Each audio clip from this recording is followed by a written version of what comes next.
कल तक हम राउल्ट का नियम, आदर्श विलयन और अनादर्श विलयन के बारे में पढ़ चुके थे। अनादर्श विलयन में हमने लास्ट में पढ़ा था धनात्मक विचलन प्रदर्शित करने वाले, धनात्मक विचलन प्रदर्शित करने वाले और ऋणात्मक विचलन प्रदर्शित करने वाले अनादर्श विलयन। ये टॉपिक कंप्लीट होने के बाद में हमारा नेक्स्ट जो टॉपिक आता है वो है स्थिर कवाथी मिश्रण।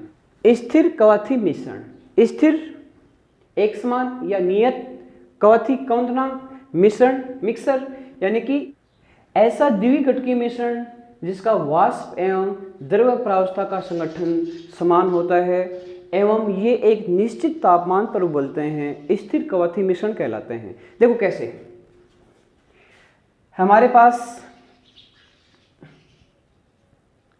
एक बीकर में H2O है, दूसरे बीकर में हमारे पास C2H5OH एथेनॉल है। अगर हम जल के क्वथनांक की बात करें तो ये 373.15 केल्विन तापमान पर उबलता है। अगर हम एथेनॉल के क्वथनांक की बात करें तो ये 351.5 केल्विन तापमान पर उबलता है। या फिर जल का क्वथनांक 373.15 केल्विन होता है, एथेनॉल का क्वथनांक 351.5 केल्विन होता है। तो ये हमारे पास दो घटक हो गए, घटक ए और घटक बी। इन दोनों का हमने मिक्सर बनाया, मिश्रण बनाया।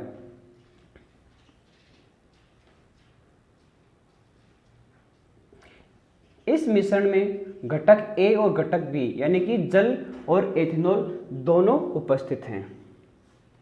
जल और एथेनॉल। अगर हम यहां पर बात करें कि जब हम इस टेम्परेचर बढ़ाते हैं तो ये होना चाहिए कि 351.5 केल्विन पर एथेनॉल वाष्प अवस्था में बदल जाना चाहिए और 373 केल्विन तक जब तक तापमान बढ़ेगा तब तक जो एथेनॉल है वो पूरी वाष्प में बदल जानी चाहिए।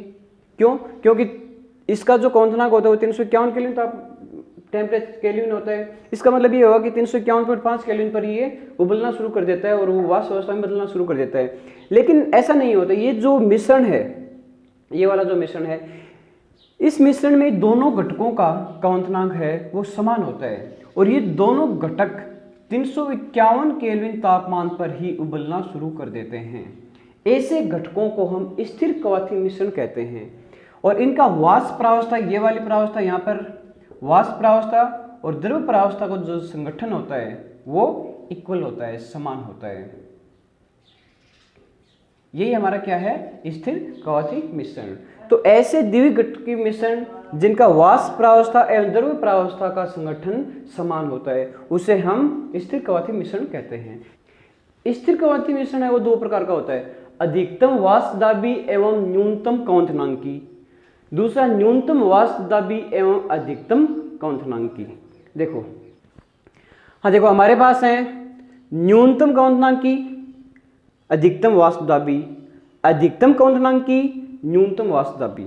देखो, इसको हम पहले समझ लेते हैं होता क्या है। स्थिर कवाथी मिश्रण बनते कब है? जब दो घटक हम मिलाते हैं, घटक ए और घटक बी। इनको जब हम मिलाते हैं तो जो विलयन बनता है और उस विलयन का यदि क्वथनांक समान होता है तो उसे हम स्थिर कवाथी मिश्रण कहते हैं। अब हमारे पास दो कंडीशन उत्पन्न होती हैं। पहली कंडीशन में ये जो इस विलयन का जो क्वथनांक है वो घटकों के क्वथनांक से, इनके क्वथनांक से कम हो सकता है। इस विलयन का क्वथनांक घटकों के क्वथनांक से कम हो सकता है और इस विलयन का क्वथनांक इन घटकों के क्वथनांक से अधिक हो सकता है। अगर विलयन का क्वथनांक घटकों के क्वथनांक से कम है तो उसे हम कहेंगे न्यूनतम क्वथनांकी। उसे हम क्या कहेंगे? न्यूनतम क्वथनांकी। अगर स्थिर कवाथी मिश्रण का क्वथनांक घटकों के क्वथनांक से अधिक है तो उसे हम कहेंगे अधिकतम क्वथनांकी। अब हम अधिकतम क्वथनांकी और न्यूनतम क्वथनांकी को कंपेयर करके देख लेते हैं। स्थिर कवाथी मिश्रण का क्वथनांक घटकों के क्वथनांक से कम होता है। देखो, हमारे पास दो घटक हैं, जल है और एथेनॉल है। जल का क्वथनांक निश्चित होता है 373.15 केल्विन, एथेनॉल का क्वथनांक 351.5 केल्विन होता है। ठीक है, यानी कि ये जो घटक हैं दोनों इस तापमान पर उबलना शुरू कर देते हैं, वाष्प अवस्था में बदलना शुरू कर देते हैं। लेकिन मान लो कि इन दोनों को हमने मिलाकर एक विलयन बना दिया, इन दोनों को मिलाकर हमने एक विलयन बना दिया। अब विलयन बनाने के बाद में इस विलयन का जो क्वथनांक होगा, मैं विलयन के क्वथनांक की बात कर रहा हूं, वो कम होकर 351 केल्विन रह जाता है। कितना? 351 केल्विन। तो क्वथनांक घटकों के क्वथनांक से कम हो रहा है, घटकों के क्वथनांक से कम हो रहा है तो उसे हम क्या कहते हैं? न्यूनतम क्वथनांकी। और जो न्यूनतम क्वथनांकी होते हैं उनका वाष्प दाब अधिक होता है, यानी कि वाष्प दाब क्या होगा? वाष्प दाब अधिक।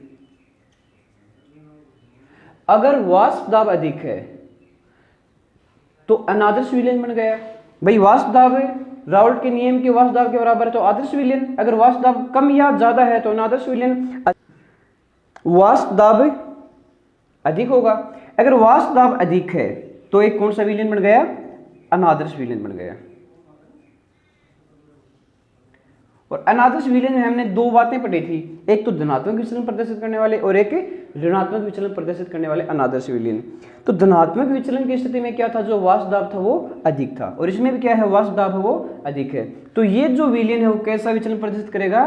धनात्मक विचलन। राउल्ट के नियम से धनात्मक विचलन प्रदर्शित करता है।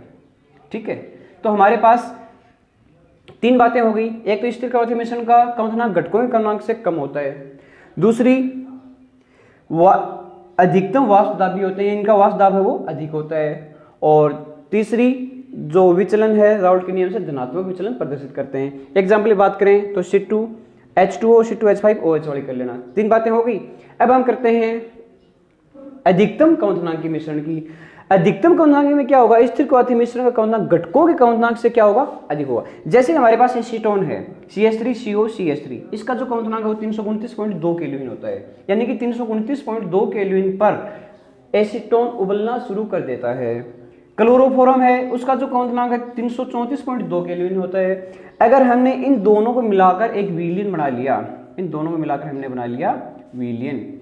अब इस विलयन का जो क्वथनांक होगा वो क्वथनांक 337 लगभग 7 केल्विन के बराबर होता है। अब ये जो विलयन है 337.7 केल्विन पर उबलना शुरू करेगा, ये वाला विलयन। ठीक है, अब देखो यहां पर अगर हम देखें तो इसका जो क्वथनांक है घटकों के क्वथनांक से दोनों से क्या है? ज्यादा है, तो इससे हम क्या कह देंगे? अधिकतम क्वथनांकी। और इसमें क्या था? जो क्वथनांक था, ये वाला क्वथनांक था, इन घटकों के क्वथनांक से कम था, तो इसीलिए इसको हमने कहा था न्यूनतम क्वथनांकी।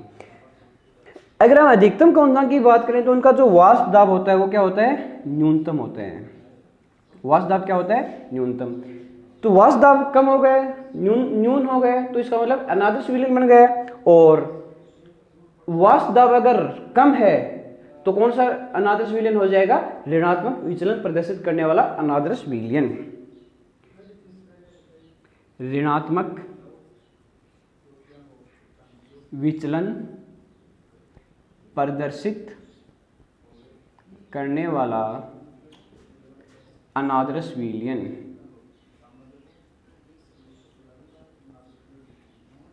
ठीक है, तो इसमें भी तीन बातें हो गई और इसमें भी तीन बातें हो गई। इन दोनों में एक बात जो कॉमन चलती हुई है कि ऐसे घटकों को या ऐसे मिश्रण को हम किसी भी प्रभाज्य विधि द्वारा हम पृथक नहीं कर सकते। प्रभाज्य विधियां कौन सी होती हैं? जैसे कि आसवन है, पृथक्करण है, ये आपकी वाष्पीकरण है आदि। इन विधियों द्वारा हम इन घटकों को पृथक नहीं कर सकते हैं। देखो साफ पता चल रहा है क्यों नहीं कर सकते हैं? क्योंकि ये एक समान टेम्परेचर पर उबलते हैं और इनकी द्रव अवस्था और वाष्प अवस्था का संगठन क्या होता है? समान होता है। अगर एक समान तापमान पर उबल रहे हैं, मान लो हम इसकी बात कर रहे हैं, तो यहाँ पर जल है वो भी 351.0 केल्विन पर उबल रहा है, और जो एथेनॉल है वो भी 351.0 केल्विन पर उबल रहा है। भाई विलयन बना हुआ है उसकी बात कर रहे हैं। तो ये क्या होगा?